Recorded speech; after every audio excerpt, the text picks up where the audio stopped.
In 2001, the French Air Force officially introduced the long-awaited Dassault Rafale multirole fighter jet. The focus of the Rafale has always been on agility. It features a large delta wing design, as well as signature coupled canards on the front end of the fuselage. The canards also help reduce minimum landing speed to as low as 115 knots, which is virtually unheard of for any powered airplane. Still, the Rafale is first and foremost a fighter jet, boasting a max speed of Mach 1.8 and 14 hardpoints for missiles, rockets, bombs and other weapons.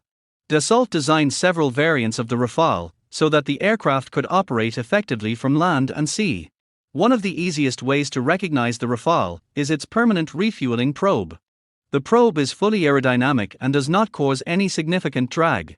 More importantly, it allows the Rafale to refuel mid-flight, greatly expanding its impressive 1,150 to 2,300 mile range.